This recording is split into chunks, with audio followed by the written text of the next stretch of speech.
안녕하세요, 여러분. 이제 한국 문화에 의해 세 번째 시간이죠.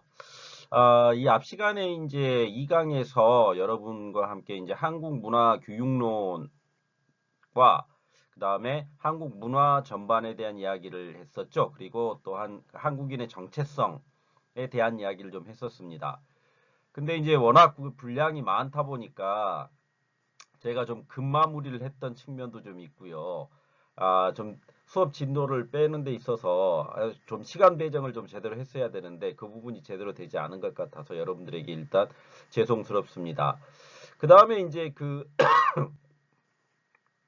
죄송합니다.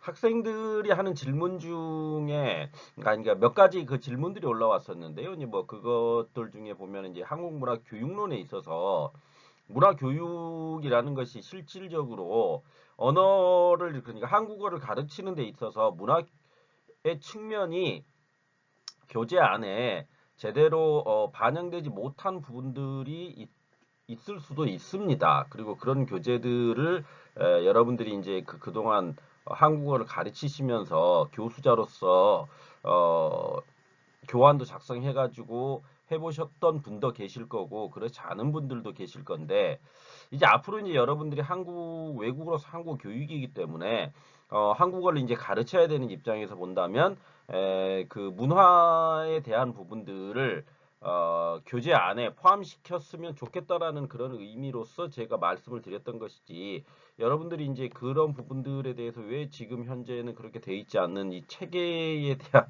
문제 제기를 하고 이런 것은 분명히 좋은 건데 향후에 그런 부분들은 이제 여러분들이 이 학계로 나오셔가지고 더 많이 개선해 주시면 되는 겁니다. 한국어 교재라는 것은 계속 전 세계에 다양하게 폭넓게 이제 앞으로 계속 쓰일 거기 때문에 저는 그럴 거라고 믿습니다.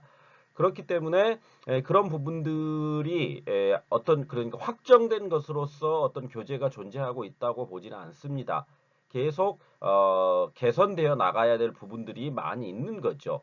그런 측면에서 본다면 여러분들이 이제 앞으로 한국어 교수자로서 학생들을 가르칠 때 그런 부분들을 감안한 교재를 여러분들이 편성하고 편집해서 반영시켜서 교재를 만들 수도 있는 겁니다.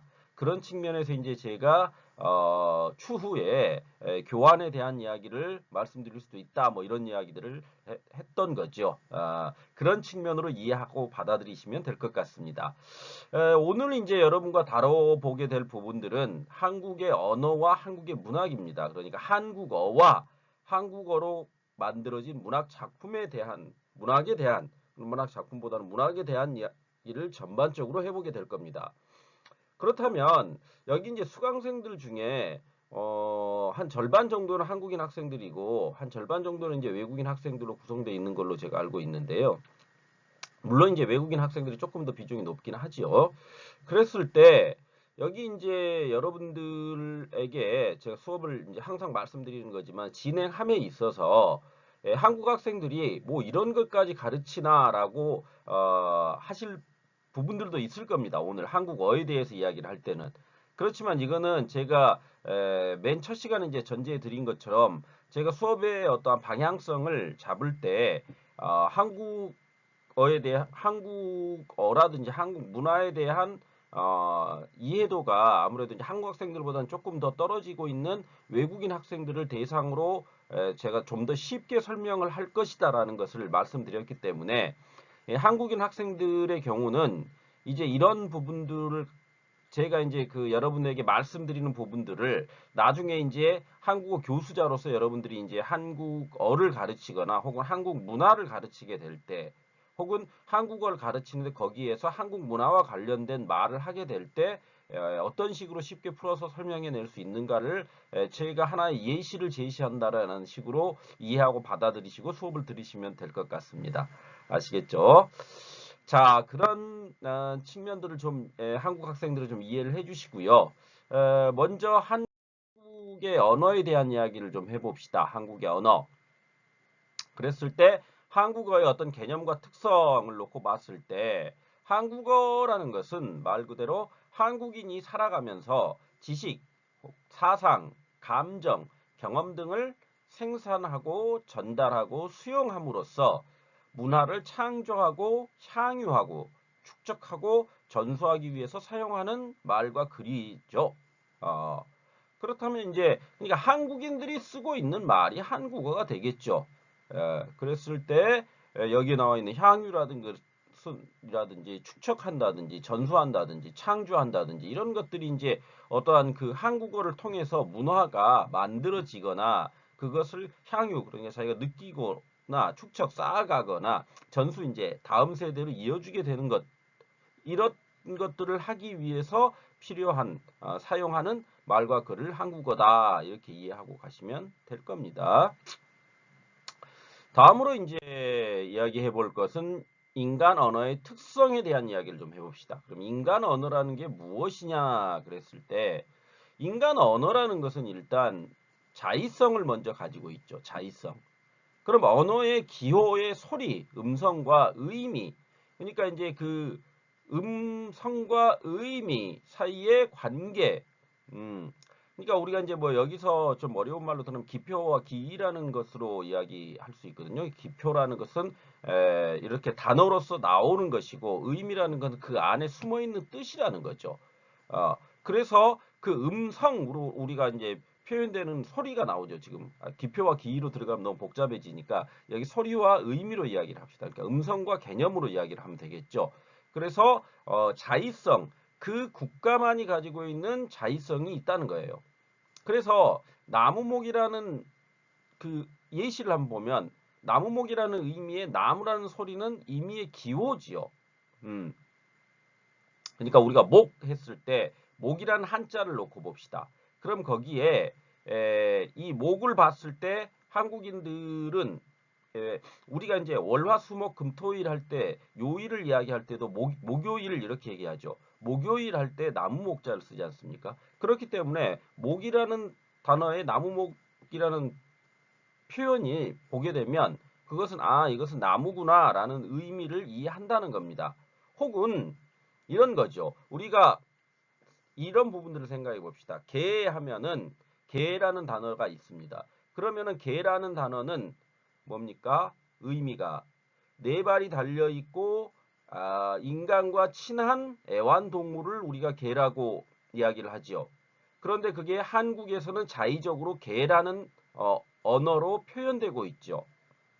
그런데 그 안에 들어가 있는 개념, 의미는 뭡니까? 네 발이 달려 있고 인간과 친한 동물이죠. 그렇죠? 그런데 이게 그러니까 미국 영어로 하게 되면 어떻게 됩니까? 도그가 되고 역시 도그라고 표현이 되죠. 그러면은 도그라는 것은 영어에서 자의적으로 만든 거죠. 도구라는 단어를. 근데 그 도구라는 단어가 의미하고 있는 개념은 뭡니까? 인간과 친한 네 발 달린 동물 이렇게 되는 거죠. 그러니까 똑같이 인간과 친한 네 발 달린 동물이라는 똑같은 개념이 있지만 소리라든지 기표로서 이렇게 표현되어 나오는 것은 개와 도구로 달라진다는 거죠. 각 국가의 언어 안에서 그게 이제 일종의 자의성이라고 이야기를 할 수가 있겠습니다. 다음으로 언어라는 것은 일단 이원성을 가진다는 겁니다. 그러니까 소리와 의미로 구성이 되어 있다는 거죠. 그러니까 우리가 이제 여기도 나와 있지만 물 숫자지요. 물 숫자라는 의미를 말할 때 물이라는 소리. 그러니까 물 하면은 우리가 물 한국어로 이제 물이라 그랬을 때 물이라는 것은 인간이 어떤 수분이죠. 수분의 의미를 지니고 있죠. 그랬을 때 그것을 여기 지금 자꾸 한자가 들어가 있어가지고 여러분들이 이제 조금 헷갈리실 수 있는데 외국인 학생들은 이렇게 생각하시면 됩니다. 언어 자의성이라는 것은 각 국가의 언어에 따라서 표현해내는 그 방법이 그 언어들이 다르다라는 겁니다. 아까 말씀드렸듯이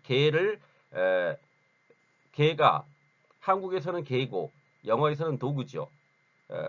그렇죠? 그게 자의성입니다. 이원성이라는 것은 개라는 것이 소리와 의미, 개라는 소리와 의미, 네 발 달린 인간과 친한 애완동물 이렇게 두 가지의 이원성을 가진다. 이게 뭐 어려운 건 아니죠. 이미 다 알고 계시는 것들인데 제가 괜히 이제 좀 더 여러분들이 쉽게 설명하려고 하다 보니까 이렇게 되는데 왜 이렇게까지 제가 말씀을 드리느냐? 여러분들이 나중에 한국어 교수를 하실 때 일단 뭐 언어 했을 때 이걸 문화라는 측면에서 언어에 대해서 가르치게 될 때 이렇게 얘기를 하실 수도 있다라는 겁니다.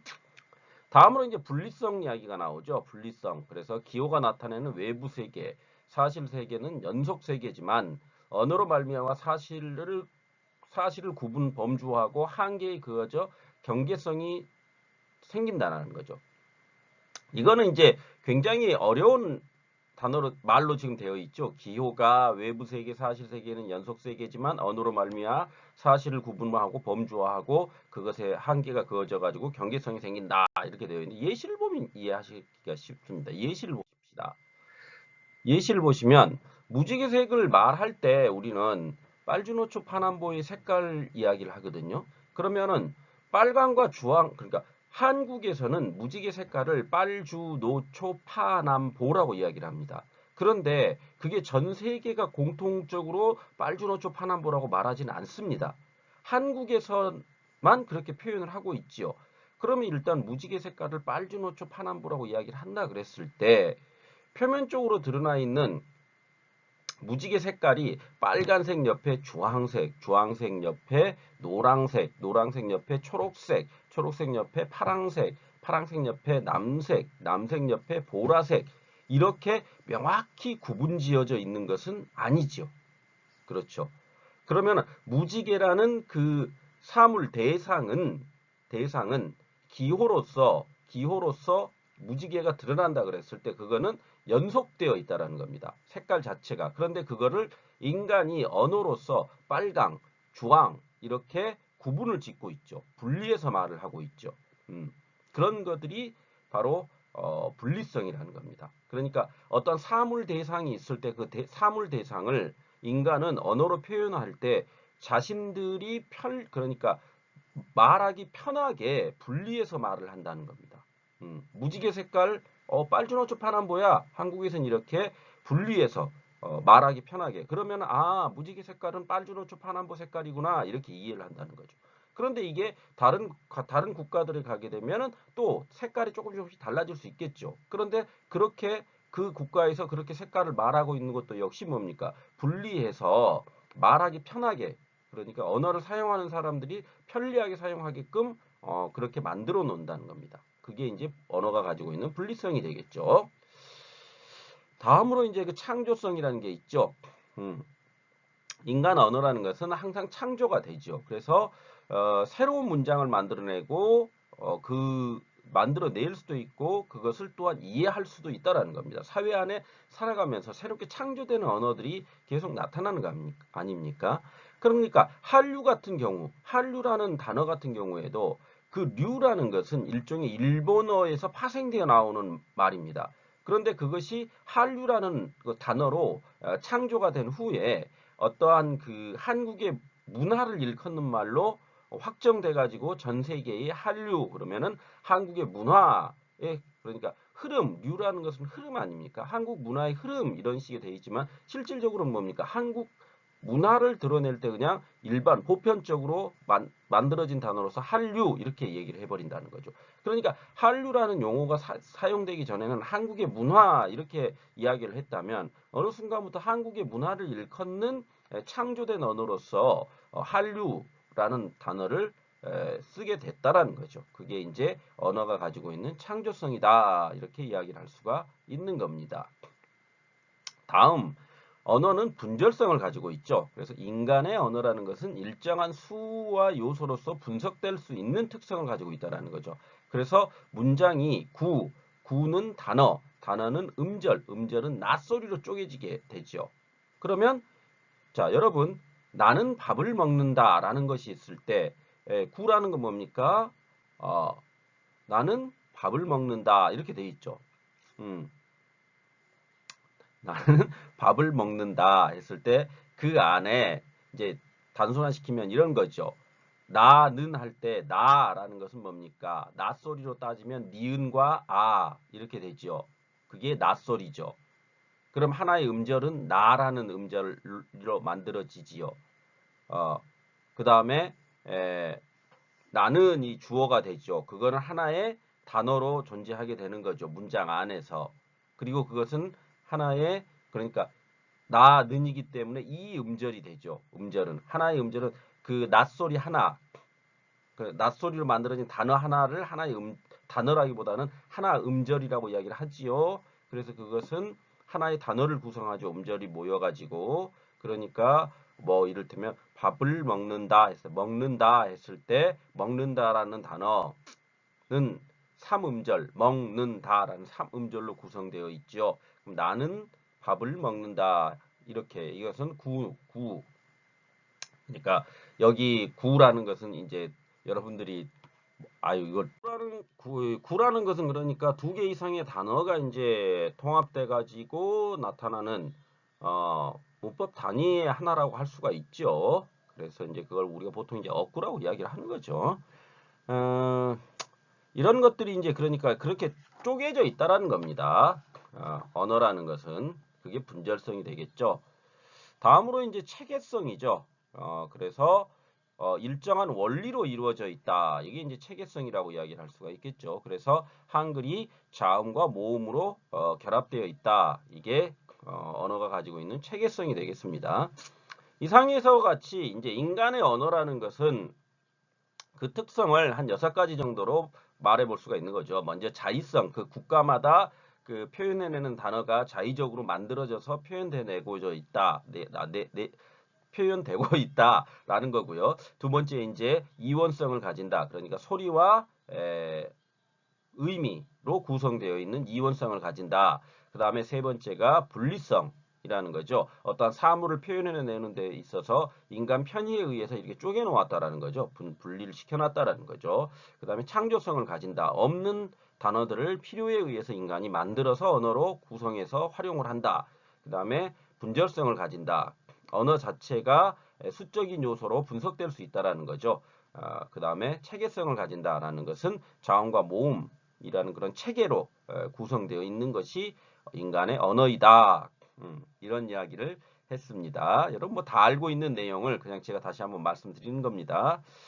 다음으로 이제 이러한 인간 언어의 특성이 있다고 했을 때 그럼 한국어가 가지고 있는 특성은 뭐냐를 살펴봐야 되겠죠. 다음으로. 그래서 한국어는 개통상 알타이어죠. 알타이어죠.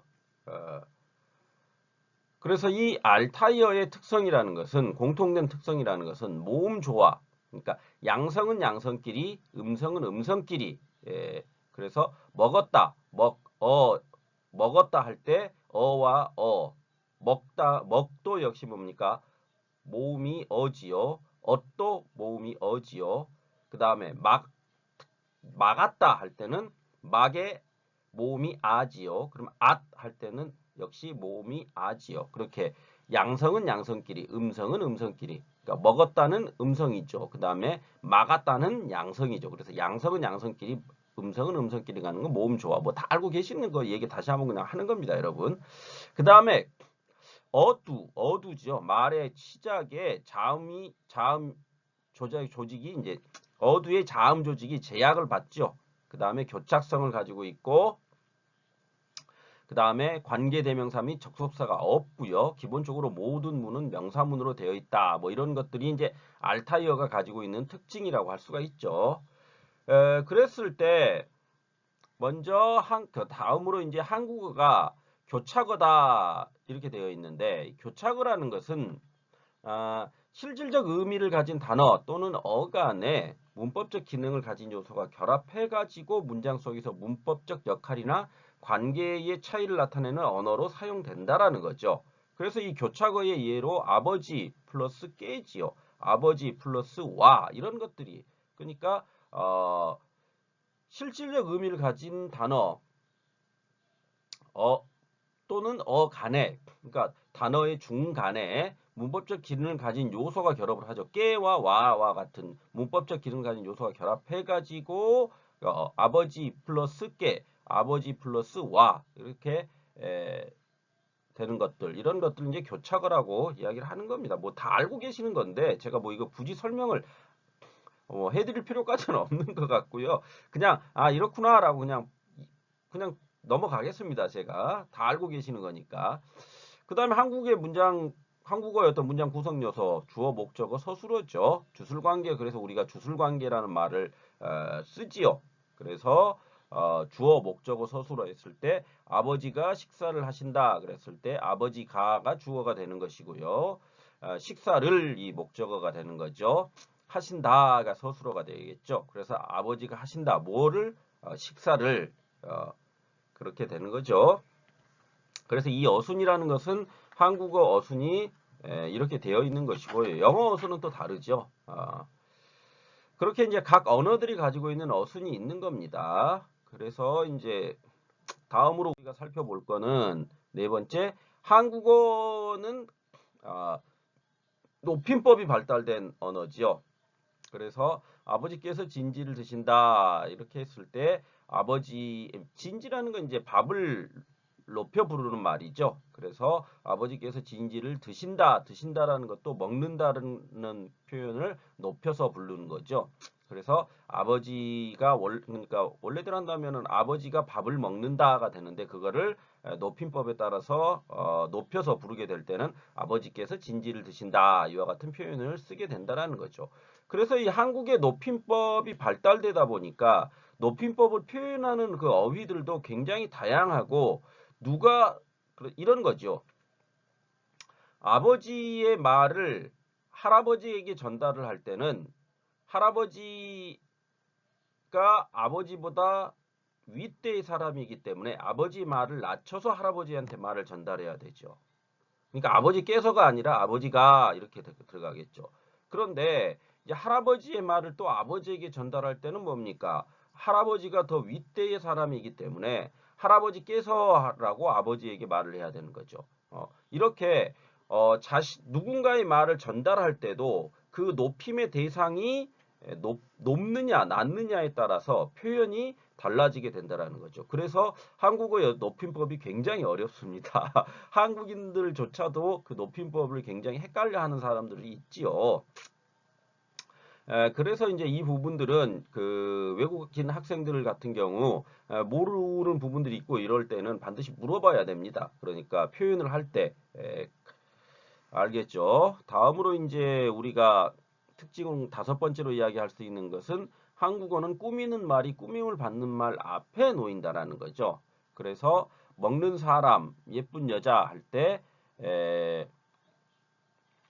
꾸밈을 받는 말은 사람과 여기서는 여자죠. 그럼 꾸미는 말은 뭡니까? 먹는이 되겠고 예쁜이 되겠죠. 그래서 사람은 사람인데 어떤 사람? 먹는 사람이다. 여자는 여자인데 어떤 여자? 예쁜 여자다죠. 그래서 이런 그 꾸미는 말이 꾸밈을 받는 말 앞에 놓인다. 그랬을 때 이제 이런 거죠. BTS는 노래를 잘하는 아이돌 가수로 세계적이다라는 표현보다는 한국적 표현에서는 꾸미는 말이 꾸밈을 받는 말 앞에 놓여야 되기 때문에 BTS는 세계적으로 노래를 잘하는 아이돌 가수다라는 게 문법적으로 더 맞는 표현이라는 거죠. BTS는 아이돌 가수예요. 그것은 이제 꾸밈을 받는 말이죠. 그런데 어떤 아이돌 가수냐 그랬을 때 세계적으로 노래를 잘하는 아이돌 가수가 되는 거죠. 그 BTS를 계속 얘기하게 되는데요. 뭐 이거는 그러니까 한류를 놓고 봤을 때 뭐 그렇다는 겁니다. 저도 이제 제가 그 말씀드렸듯이 BTS를 좋아하다 보니까 자꾸 BTS가 나오게 되는데요. 그냥 양해를 해주십시오. 그래서 이제 여기 표현에서 이제 어떤 꾸미는 말과 꾸밈을 받는 말 이런 차이가 이렇게 그러니까 꾸미는 말 앞에 꾸밈을 받는 말 앞에 꾸미는 말을 놓기 때문에 문법 구조를 갖다 따질 때도 이걸 명확히 해주는 것이 한국 문법 표현에 맞는 표현이다라는 것을 잊지 마시면 됩니다. 외국인 학생들 경우에요. 한국인들은 뭐 잘 알고 있으니까요. 다음으로 한국어는 명사의 성과 수의 개념이 없다라는 거죠. 그러니까 사과 2개, 커피 2잔 이렇게 얘기하지 사과들, 커피들 이렇게 얘기를 하지 않는다라는 거죠. 사과들이라는 것은 복수의 개념 아닙니까? 그 다음에 커피들 역시 커피면 커피지 들이라고 이렇게 복수의 개념으로 사용을 하고 있지 않다라는 거죠. 그냥 거기에 이제 사과는 사과인데 복수일 때는 사과 2개. 그 다음에 커피가 또 복수일 때는 커피 2잔, 3잔, 4잔, 5잔 이렇게 들어간다는 거죠. 사과 2개, 3개, 4개, 5개 이런 식으로. 그래서 명사에는 성과 수의 개념이 없다라는 거. 그것이 이제 한국어가 가지고 있는 특성이겠죠. 뭐 이미 여러분들이 다 알고 계시는 거죠. 그 다음에 한국어는 감각어, 상징어인 의성어, 의태어들이 발달되어 있죠. 그래서 감각어를 보시면 예시로서 노랗다, 노릇하다, 노릇노릇하다, 노랫끼리하다, 누룩끼리하다, 누르스름하다. 자, 이 한국어를 어렵게 하는 것 중에 하나가 바로 형용사의 풍부함이죠. 형용사의. 그랬을 때 여기 지금 보면 뭡니까? 영어로 하면은 노란이라는 것은 뭡니까? 옐로우 하나로 표현이 되죠. 그런데 한국에서는 노랗다와 노릇하다, 노릇노릇하다, 노릿게하다, 누룩그레하다, 누르스름하다 이렇게 다양한 노랑이라는 것을 표현하는 그 어휘가 아주 감각으로서 다양하게 발달되어 있다라는 겁니다. 그래서 외국인 학생들의 경우도 이 노랗다, 노릇하다, 노릇노릇하다, 노릿게하다, 누룩그레하다, 누르스름하다를 갖다가 정확히 이해하기가 힘들죠. 실제적으로. 그런데 한국인 같은 경우도 노랗다와 노릇하다, 그 다음에 노릇노릇하다의 정도를 갖다가 설명해내기는 힘듭니다. 다만 이런 거죠. 우리가 어떠한 사물을 보았을 때 노랗다라는 것은 뭐 노랗다도 앞에 셋이 붙으면 샛노랗다가 있죠. 그러면 노란색은 노란색인데 좀 더 짙은 노란색에서는 샛노랗다라는 말을 하거든요. 그런데 노랗다보다 노릇노릇하다는 좀 더 약한 노란색입니다. 그러니까 그 노랗다보다 약한 노란색을 노릇노릇하다 얘기를 하거든요. 그 다음에 이제 그거보다 또 약한 게 누르끄리하다 또는 누르스름하다 이렇게 들어가는 거죠. 그것은 노람의 정도, 노란색의 색의 그 채도죠. 그것이 점점 더 그 얕아질 때, 그럴 때 쓰는 표현들인 겁니다. 그러니까 이제 뭐 빨갛다도 뻘겋다와 빨갛다, 뻘겋다가 가장 그 농도가 진한 거죠. 빨간색에 뻘겋다, 빨갛다, 그 다음에 새빨갛다. 그러니까 뻘겋다, 새빨갛다, 빨갛다, 그 다음에 벌겋다, 그다음 뭐 굉장히 다양하죠. 그 빨갛다는 그 레드를 나타내는 단어들도 그렇듯이 감각어가 굉장히 한국어에는 발달되어 있다. 이런 것 정도로 그냥 알고 가시면 될 것 같습니다. 뭐 다 알고 계시는 거니까 제가 뭐 다시 한번 설명을 드리는 것은 이런 게 있습니다. 그러니까 한국 말을 설명을 할 때 학생들에게 가장 좋은 방법은 그 예시를 보여주는 거죠. 예시를. 그래서 만약에 이렇게 노랗다, 노릇하다, 노릇노릇하다, 노릿게하다 이런 표현들을 갖다 설명해 내려고 할 때는 그 노란색의 채도를 갖다 보여주는 그 것들을 여러분들이 혹시 준비를 하셔가지고 그걸 이렇게 제시해 주면서 보여주는 것 이런 것들이 훨씬 더 수월하게 그 표현들을 이야기할 수 있는 거라고 저는 개인적으로 생각을 합니다. 다음 의성어 멍멍, 꽃기요, 아삭아삭, 덜커덩덜커덩. 그러니까 개가 짖을 때 멍멍 하죠. 그럼 개가 짖는 소리는 각 나라마다 다 다르죠. 그런데 이제 소리죠, 소리. 그러니까 의성, 소리를 갖다 표현해내는 것들이 굉장히 발달되어 있죠. 그 다음에 의태, 그 모양을 드러내는 용어 역시 굉장히 발달되어 있습니다. 그래서 반짝반짝, 느릿느릿, 어슬렁어슬렁 할 때 반짝반짝이라는 표현은 말 그대로 반짝거리는 것들이고요. 느릿느릿은 느리게 걸어가는 것을 갖다 느릿느릿 이렇게 얘기를 하죠. 그다음 어슬렁어슬렁은 느릿느릿보단 더 어떤 그 움직임이 느려질 때 그럴 때 이제 어슬렁어슬렁 그러니까 자기가 하기 싫은 무언가를 하려고 할 때 어슬렁어슬렁 거린다라는 표현을 많이 하게 되죠. 그렇게 한국어의 표현들이 그만큼 이제 어려운 거죠. 그것이 이제 감각어 그러니까 의성어 의태어 그러니까 감각어와 상징어라고 할 수 있는 의성어 의태어들이 많이 발달되다 보니까 그런 측면도 있는 겁니다. 다음으로 한국어는 자음이 예사소리, 된소리, 거센소리로 짝을 이루어서 분화된다라는 거죠. 뭐 대표적인 이제 기역, 쌍기역, 키역이 있죠. 그래서 예사소리가 기역이고요. 된소리가 쌍기역이 될 것이고 거센소리가 키역이 되죠. 그래서 디귿, 쌍디귿, 티귿 이런 식의 것들이죠. 지읒, 쌍지읒, 치읒 이런 식의 것들. 이런 것들이 예사소리, 된소리, 거센소리 이렇게 이야기를 이해를 하고 뭐 다 알고 계시는 거니까요. 제가 뭐 다시 말씀드리지는 않겠습니다. 다음으로 이제 우리가 살펴볼 것은 한국어의 변천에 대해서 이야기를 좀 해봅시다. 한국어의 변천. 그럼 한국어는 어떻게 변천되어 왔는가? 고대 한국어의 경우 고대 하나의 반도의 언어는 중국의 단편적 기록들에 의해서 한반도죠. 고대 하나반도인데 제가 지금 한반도를 갖다 하나반도라고 좀 잘못 친 거네. 죄송스럽습니다. 고대 한반도 언어는 중국의 단편적 기록들에 의해서 이제 추정될 수가 있는 거죠. 그래서 삼국의 언어라는 것 역시 고구려, 백제, 신라어가 있었고요. 그 다음에 백제어는 신라어하고 비슷하지만 고구려어는 달랐던 것으로 보입니다. 그러면 왜 그러냐면 이제 그 고구려는 아무래도 지금의 북한 땅이 이제 고구려 지역이었죠. 그 다음에 백제는 이제 외국인 학생들 때문에 지금 말씀드리는 겁니다. 한국인 학생들 이미 다 알고 계시겠지만 백제는 지금의 이제 전라도 충청도 지역이 백제 땅이었고요. 신라는 강원도 경상도 지역이 신라 땅이었습니다. 그래서 이 백제와 신라어는 비슷비슷했지만 고구려는 조금 달랐죠. 근데 이제 지금의 현재의 그 지방 방언들을 놓고 본다면 경상도와 강원도, 그 다음에 충청도와 전라도 방언은 각각 다릅니다. 많이 다르죠. 그런데 이때 당시는 비슷했을 거다라는 것으로 유추해 볼 수 있다는 거죠.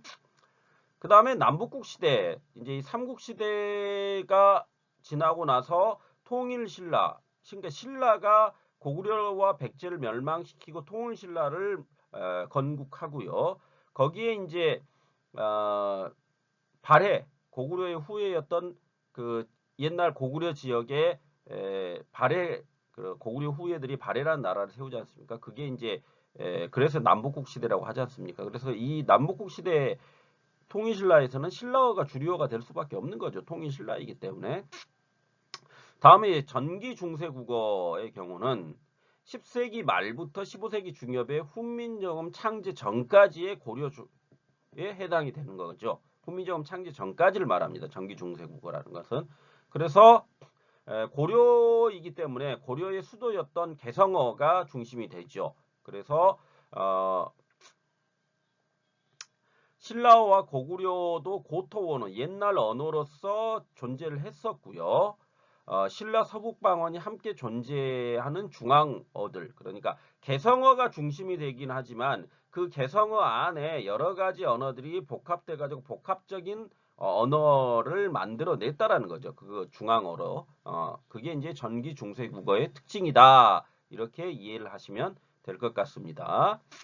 다음으로 이제 우리가 살펴본 후기 중세국어죠. 그래서 후기 중세국어는 아까 말씀드렸듯이 훈민정음 창제 이후를 말씀드리는 겁니다. 그러니까 한글이 창제되고 나서 16세기 말까지의 어떠한 중국의 성운학을 바탕으로 한 의문 연구가 주류를 이룬 시기라고 할 수가 있겠습니다. 그래서 이제 여기 그 중국의 성운학이라는 것은 뭐 다 알고 계시겠지만 중국에서 이제 언어의 소리를 연구하는 전통적 학문을 성운학이라고 하죠. 그래서 그러니까 성음악이라고도 합니다. 음운학이 성음악이 있죠. 성조죠, 성조. 중국엔 성조가 있지 않습니까? 그거를 이제 연구하는 거죠. 그래서 뭐 여기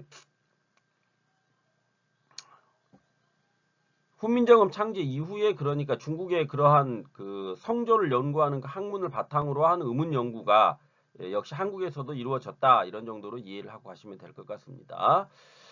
다음으로 이제 훈민정음의 창제라는 것은 결국 글자의 차용 생활이라는 것은 그 전까지 이제 한자를 사용했죠. 한자를 사용하는데 이두와 향찰이라는 그러니까 한국식으로 한자를 표현해내는 이두와 향찰이라는 걸 사용해 가지고 차용 빌려서 썼다는 겁니다. 한국어를. 그런데 이제 표문자를 통해 가지고 국어에 발음 표기가 가능해졌다는 거죠. 훈민정음이 창제되면서. 그러니까 한글이라는 게 비로소 만들어졌다라는 거죠. 그래서 한글이라는 것은 굉장히 과학적 언어죠.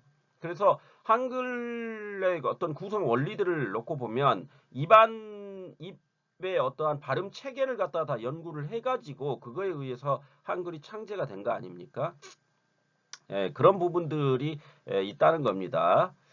다음으로 이제 동국정운이라는 것이 있었죠. 그래서 이 동국정운에서는 중국의 한자음의 어떤 과학적 분석을 통해 가지고 우리 한자음이 가지고 있는 차용했던 그 우리 한자음이 가지고 있는 특징을 규명하고자 했다는 점에서 높이 평가받을 수 있는 거죠. 그래서 이 동국정운은 이제 세종조에 만들어진 겁니다. 세종조에 이제 의문에 대한 연구를 한 거죠. 그래서 이제 거기 신숙주라든지 뭐 박팽년 이런 사람들이 참여해가지고 우리나라 최초의 어떤 표준음에 관한 연구를 해가지고 그거를 책으로 엮어낸 겁니다. 그런 의미에서 한국적인 의문을 갖다가 한자음을 규명하고자 한다는 점에서 높이 평가받을 수 있다. 이렇게 이해를 하시면 될 것 같습니다. 다음으로 이제 근대 국어는 17세기 초에서 19세기 말까지를 의미하죠. 그래서 양난, 조선에 이제 양난 하면은 임진왜란과 병자호란이 있죠.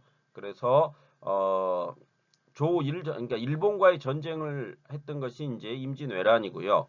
그 청나라 만주 호족과 전쟁을 했던 것이 이제 병자호란이 있죠. 그래서 이 양난이 조선 사회를 아주 급격하게 변화를 시키죠. 양난이라는 것이 결국은 가져온 한국의 변화라는 것은 일종의 이제 근대 의식을 싹트게 만들었다는 측면이 굉장히 강하지요. 왜 그러느냐 이런 거죠.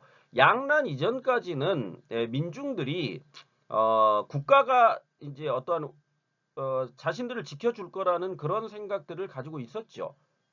왜? 세금을 내고 자기가 이제 그 국가 체제 안에 복속되어 있었기 때문에 국가와 더불어서 집단이 중요하다는 그런 인식을 가지고 있었죠. 그런데 이 양난을 거치게 되면서 어떻게 됩니까?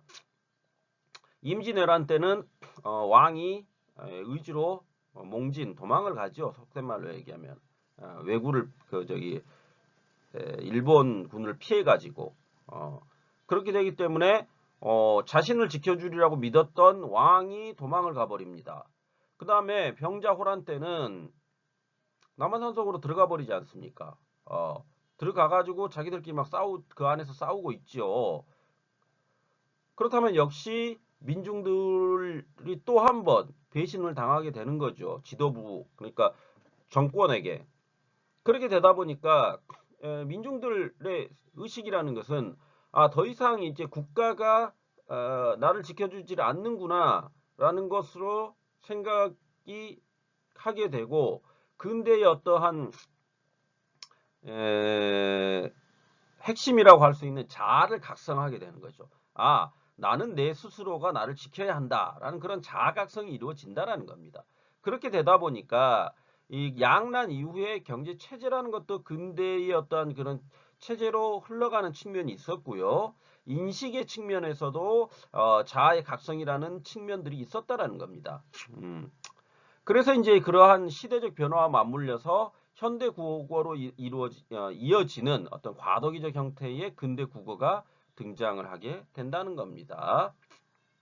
그래서 음소의 소실과 성조의 소멸 같은 특징이 드러나게 된다는 겁니다. 그것은 뭐 이제 중세 국어와 근대 국어를 갖다가 그러니까 중세 국어 훈민정음을 보게 되면 나라 말씀의 딩깃과 달라 하면 막 옆에 그 성조를 찍고 막 이런 것들이 있거든요. 어떻게 발음을 해야 되고 그런 것들이 다 있는데 그런 것들을 그게 없어져 버린다라는 거죠. 그렇게 되다 보니까 훨씬 더 사용하기 편한 쪽으로 흘러갔다라는 겁니다. 말 자체가 근대 국어라는 것은 다음으로 이제 현대 국어는 20세기 들어가지고 성립된 이제 표준어죠. 그래서 1907년에 국문연구소가 학부안에 설립이 되고 33년에 조선어학회가 만들어지죠. 그래서 이 조선어학회가 한글 맞춤법 통일안을 제정하게 됩니다. 그래서 그 한글 맞춤법 통일안이 지금까지도 이제 내려오게 되는 거죠. 그래서 조선어학회가 36년에 표준어를 사정하고 국어 사전을 편찬하게 되면서 비로소 표준어가 만들어지게 됩니다. 그래서 한국의 표준어라는 것은 그때 당시 이제 이런 거죠. 서울, 그러니까 지금 서울의 중산, 그러니까 중인 계급이 사용하는 언어를 표준어로 한다, 이렇게 되어 있는 겁니다.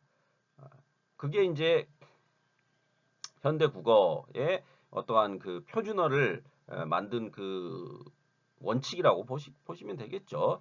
그 다음에 이제 해방 이후에 국어연구소가 세워진 후에 국립국어원으로 승격된 후에 79년에 한글 맞춤법안이 발표되고 89년에 현행 맞춤법이 공포가 되지요.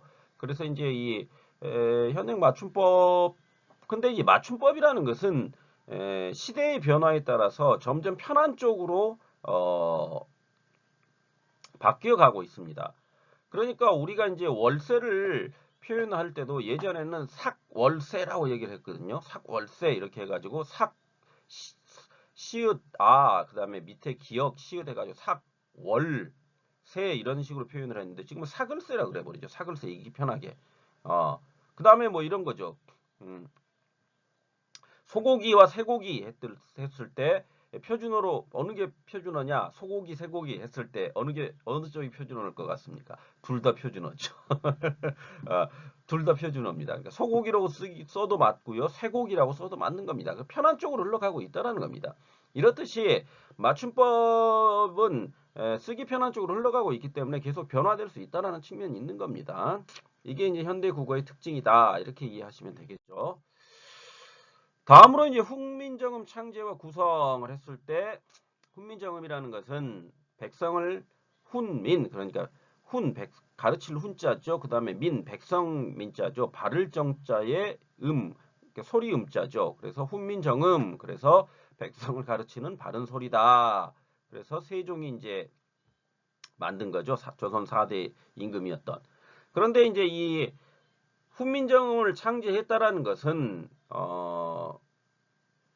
어떤 면으로 보면 이 권력을 나눠준 거거든요. 권력을 나눠준 거죠.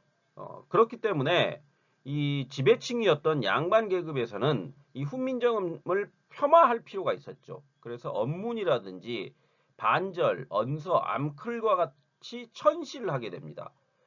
그냥 문자를 사용하는 것 자체가 권력이었기 때문에 그 권력을 나눠주기 싫었던 거죠. 일반 백성들에게. 그래서 한글을 굉장히 폄하하면서 자기들은 쓰지를 않지요. 그래서 자기들은 계속 한자를 썼지 않습니까? 지배 권력층들은. 그렇지만 이제 이게 결국은 20세기 주시경영에서 한글이라는 명칭이 사용되면서 현재는 이제 주류가 돼버렸지 않습니까? 한글이라는 게. 그래서 이 한글이라는 것은 첫째가는 큰 글, 한나라의 글, 이렇게 이제 풀이를 할 수가 있겠죠. 그 다음에 독창적이죠. 그 다음에 자음과 모음이 간단해가지고 자음과 모음만 익히면은 모든 글자를, 그러니까 한글의 조합 문자죠. 자음과 모음을 조합해가지고 만든 문자이기 때문에 표음 문자로서 최고 수준입니다. 그래서 그 언어의 발달, 그러니까 언어학적으로 놓고 봐도 한글은 굉장히 발달된 언어라고 할 수가 있죠. 과학적인 언어이면서. 다음으로 이제 훈민정음 창제의 어떠한 언어 사회의 문화적 의미를 갖다 이야기를 해봐야 되겠죠. 그래서 이제 언어 문화적으로는 훈민정음 창제라는 것이 결국 한자나 차자 표기 방식을 극복했다는 거니까 빌어 썼던 것을 극복하고 우리 고유의 어떠한 문자 체계, 그러니까 지금으로 이제 뭐 한국이라고 했을 때 한국의 어떠한 고유한 문자 체계를 갖추었다는 데 가장 큰 의미가 있는 거죠. 그 다음에 훈민정음 창제를 통해서 백성들의 자의식 성장을 돕기 위한 목적이었다는 건 뭐냐면 거기 훈민정음 시작할 때 나란 말씀이 중국과 달라. 나란 말이 중국과 달라. 서로 사마띠 아니할세 이런 전차로 그냥 서로 맞지 않다 보니 이런 이유로 이런 전차로 이런 이유로 백성이 제 뜻을 실현하지 못한다. 백성들이 자기가 하고 싶은 말을 하려고 해도 제대로 표현을 못하더라. 내 일을 어여삐 여겨 내가 일을 어여삐 여겨서 새로 28자를 만드노니 백성들이여 이 28자를 가지고 뭘 해라. 자신 내가 가지고 있는 생각들을 잘 표현해서 글로 쓰면서 사용해라 라고 훈민창음의 그 창제 그 시작할 때 그렇게 세종이 말을 하지 않습니까? 창제 원리 아니니까 목적이죠. 창제 목적. 그럼 왜 만들었느냐 했을 때 바로 백성들이 자신이 생각하는 바를 제대로 표현해낼 수 있게 하기 위해서 만들었다는 거죠. 그런 측면이 있다는 겁니다. 그래서 이 아까 말씀드렸듯이 권력이라 그랬지 않습니까? 문자가 권력이기 때문에 문자가 제대로 문자를 모르는 백성들은 자기가 가지고 있는 생각을 표현해낼 수가 없지 않습니까? 그런 측면에서 백성들이 이제 한글을 사용하게 됨으로써 자의식의 성장을 이룩하게 되었던 것이고요. 그게 이제 이후에 동학농민 운동과 같은 어떠한 민중의 한거를 불러일으키게 되게 되는 거죠. 그러한 자의식들이 차츰 자라나게 돼가지고요. 양난 이후에 그거는 뭐 역사적인 의미를 놓고 볼 때 그런 부분들이 있었다는 겁니다. 다음으로 이제 어떠한 조선 건국의 정당성, 그 다음에 유교적 생활 규범의 전파, 그 다음에 조정 정책을 백성들에게 전달하기 위한 목적, 더불어서 자신들의 어떠한 백성들이 의사표현 수단으로 활용하기 위해서 만들었다는 거죠.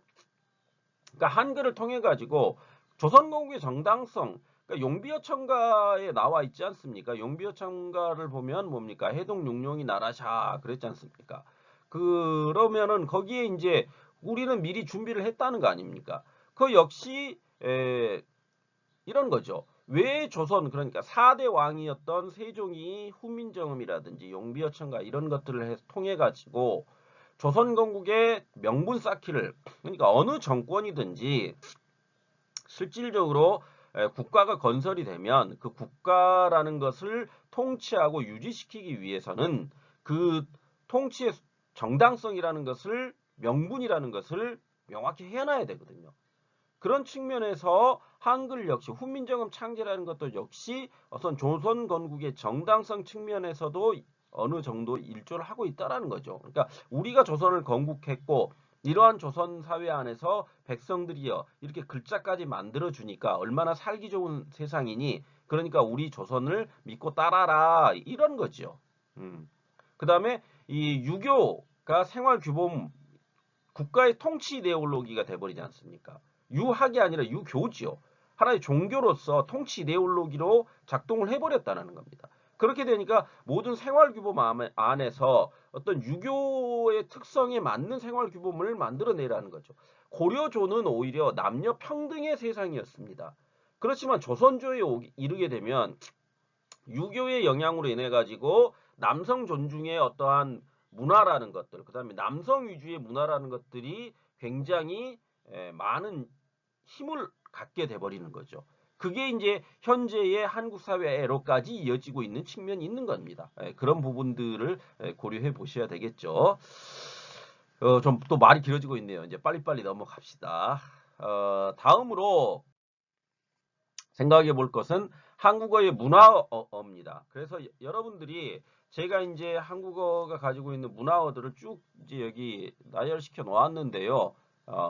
이것은 이제 이런 것들이 있다라는 정도로 이해를 하고 가시면 될 것 같습니다. 그래서 총 4가지로 먼저 고유명사와 일반명사, 그 다음에 동사, 기타 이렇게 해가지고 이러한 것들이 이제 한국의 어떠한 문화를 드러내는 대표적인 어휘들이니까 여러분들이 보시고 이런 것들을 활용해 가지고 나중에 이제 어떠한 교재 편집이라든지 여러분들이 이제 어떤 교수를 하는 데 있어서 한국의 문화어로 대표적인 것들이 이러한 것들이 있으니까 이러한 것들을 직접 집어넣어 가지고 혹은 여러분들이 이 외국인 학생들의 경우는 여기에 나와 있는 이런 대표적인 언어들, 문화어들을 문화어들의 뜻을 갖다가 정확히 이해를 해야지만이 여러분들이 나중에 이제 다른 그 교수자로서 학생들을 가르칠 때 명확하게 가르쳐 줄 수가 있겠죠. 그런 측면에서 제시를 해드리는 겁니다. 한국어 안에서의 문화어, 특징적 가장 대표적인 문화어들이 이런 것들이 있다라는 것 정도로 이해를 하고 갑시다. 다음으로 이제 한국어의 어떤 독특한 표현들이 있습니다. 그래서 비슷한 행위나 사물을 다양한 다른 언어로 쓰는 경우가 있는데요. 이를테면 이런 거죠. 영어에서 where, put on 한 가지로 나타내는 말을 한국어에서는 사물에 따라서 다르게 쓰죠. 그래서 옷을 입다, 그러니까 옷에는 입다라는 표현을 쓰고 신발은 신다라는 표현을 쓰고 모자는 쓰다라는 표현을 쓰죠. 그 다음에 벨트는 매다라는 표현을 쓰고 약은 바르다라는 표현을 쓰죠. 그러니까 사물에 따라서 쓰는 용어가 구별되어 있다라는 거죠. 그게 이제 한국어가 가지고 있는 독특함이라는 겁니다. 다음에 한국어의 경우 이제 워시에 해당하는 동일한 뜻을 한국어에서는 사물에 따라 다르게 쓰죠. 그래서 유리창을 닦다, 손을 씻다, 옷을 빨다, 머리를 감다 다 이렇게 씻는 거거든요. 그러니까 워시의 의미 영어로 한 단어로 한다면은 그런데 한국어에서는 사물에 따라 다르게 써요. 유리창을 닦는 것, 그 다음에 손을 씻는 것, 그 다음에 옷을 빠는 것, 그 다음에 머리를 감는 것 이렇듯이 다르다는 겁니다. 사용하는 그거에 따라서. 다음에 영어에서 이제 플레이에 해당되는 행위도 운동 종류에 따라서 다르다는 겁니다. 그러니까 축구는 하다, 배구 역시 배구를 하다 이렇게 얘기하거든요. 농구를 하다, 야구를 하다 이렇게 얘기를 하거든요. 그런데 골프는 쳐요. 골프를 치다, 정구를 치다, 테니스를 치다. 정구는 이제 테니스와 비슷한 거죠. 그래서 정구를 치다, 테니스를 치다, 탁구를 치다, 배드민턴을 치다 이렇게 얘기하거든요. 그러니까 하다와 치다. 그러니까 어떠한 운동이냐에 따라서 역시 또 달라지고 있다라는 거죠. 그 다음에 영어로는 이제 동일한 수를 나타내는데 한국어에서는 사물에 따라서 다른 수사가 사용된다라는 거죠. 그러니까 사람은 3명이죠. 그 다음에 나무는 3그루, 집은 집 3채, 책상은 책상 3개, 동물은 동물 3마리, 옷은 옷 3벌, 피아노는 피아노 3대, 책은 책 3권, 신발은 신발 3컬레 이렇듯이 3이라는 숫자를 갖다가 드러내는데 3이라는 것이 영어에서는 트리로 하나로 딱 돼 있지 않습니까? 근데 그것이 다 다르다는 거죠. 뒤에 붙는 것들이. 다른 수사가 사용된다는 거죠. 그래서 명, 그루, 채, 개, 마리, 벌, 대, 권, 켤레 이렇게 이런 것들이 이제 한국어의 어떤 독특한 표현들이다 이렇게 보시면 되겠고요. 다음으로 이제 다른 단어로 번역하기 어렵거나 여러 가지 단어로 달리 번역해야 하는 표현들이 있습니다. 한국어에. 그래서 여기 지금 이제 제가 한 8가지 정도 아니 9가지군요. 9가지 정도를 이야기를 해놨네요. 먼저 정신이 없다 그럴 때도 그러니까 영어로 표현하면 그 정신이 없다라는 그게 to be seen out of order 그다음에 forgetting open 그다음에 out of mind 이런 식으로 이제 여러 가지 이 상황에 따라서 쓸 수 있는 표현들이 여러 가지라는 겁니다. 그러니까 번역이 달라진다라는 거죠. 그 다음에 신경, 신경을 쓰다, 신경을 안 쓰다, 신경을 건드리다, 신경질을 내다. 신경이란 단어에도 이렇게 여러 가지 달리 번역될 여러 요소들이 작용하고 있다는 겁니다. 한국어 안에. 무거워지다 같은 경우도 분위기가 무거워지다, 책임이 무거워지다, 마음이 무거워지다. 무거워지다라는 한 단어를 가지고 있는데 분위기가 무거워지다라는 것은 주변 인간을 둘러싸고 있는 환경적인 측면에서 무거워지는 것이고요. 책임이 무거워지다는 것은 내가 어떠한 어떤 일을 하는 데 있어서 그 담당자로서의 어떤 책임이 무거워지는 걸 의미하는 거고요. 마음이 무거워지다라는 것은 내가 이를테면 어떠한 잘못된 행위를 통해 가지고 그러한 행위로 인해서 다른 잘못된 일이 발생하게 되면 그때 이제 마음이 무거워지게 되는 거죠. 그러니까 무거워지다라는 표현이 이렇게 상황에 따라서 다르게 사용될 때는 번역 역시 달라져야 된다는 거죠. 그 다음에 담다 역시 화폭의 자연을 담다. 그러니까 입가에 웃음을 담다. 좋은 말을 마음에 담다. 역시 다르죠. 담다. 내 화폭의 자연을 담는 것은 화폭이라는 것은 이제 그림 아닙니까? 그림을 그리는 것을 자연을 담다. 그러니까 자연의 모습을 그대로 담아낸다 할 때 이제 자연을 담다 이렇게 되는 거죠. 그림을 자연 풍경화를 그리게 될 때 화폭의 자연을 담는다라는 표현을 쓰게 되는 거죠. 입가에 웃음을 담는다는 건 웃을 때 이제 그 웃음이 여기 묻어난다. 그럴 때 이제 웃음을 담다 이렇게 쓰는 것이고 좋은 말을 마음에 담다. 마음속에 넣어둔다 할 때 또 담다. 이런 식이 된다는 거죠. 그러니까 담다라는 표현도 역시 어떠한 상황에 쓰이느냐에 따라서 그 의미가 달라진다는 거죠. 역시 떨리다 또 그렇다는 거고요. 보다 이건 뭐냐면 이제 보다인데 역시 하늘을 볼 때는 C가 되는 것이고 잡지를 볼 때는 read가 되는 것이고 맛을 볼 때는 test가 되는 것이고 TV를 볼 때는 watch가 되는 것이고 매운맛을 볼 때는 expense가 된다는 거죠. 먹다 역시 음식 먹다, 욕을 먹다, 뇌물 먹다, 약을 먹다에 따라서 다 뭡니까? 먹다의 표현 자체가 영어로 번역할 때는 달라지게 된다는 겁니다. 그 다음에 이제 춘향, 심청, 홍길동 이렇게 어떠한 표현 안에 그런 용어들을 집어넣는 경우가 있거든요. 야, 저 여자애는 참 춘향이 같아 라고 한다면 저 여자는 절개가 굳은 여자구나 라는 거죠. 저 여자는 참 심청이 같은 심청이 같네 라는 것은 저 여자는 굉장히 효를 다하는 여자구나 이런 표현을 쓴다는 겁니다. 일상적으로. 그 다음에 뭐 이제 뭐 이를테면 정신을 차리다, 눈치 빠르다, 눈칫밥을 먹다, 힘들다, 마음에 들다 이런 표현들이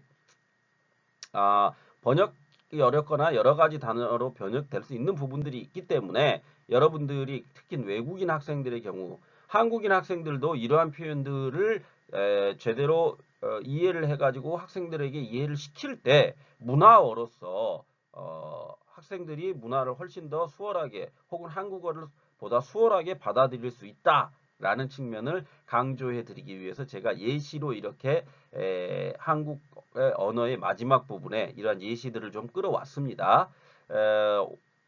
이 한국의 언어 이 정도로 마무리를 짓겠고요. 아주 또 간단히 하려고 그랬는데 너무 또 길어졌습니다. 일단 여러분들에게 죄송스럽고요. 다음 두 번째 시간에는 한국의 문학에 대한 이야기를 좀 해보도록 하겠습니다. 듣느라고 수고들 하셨습니다. 감사합니다.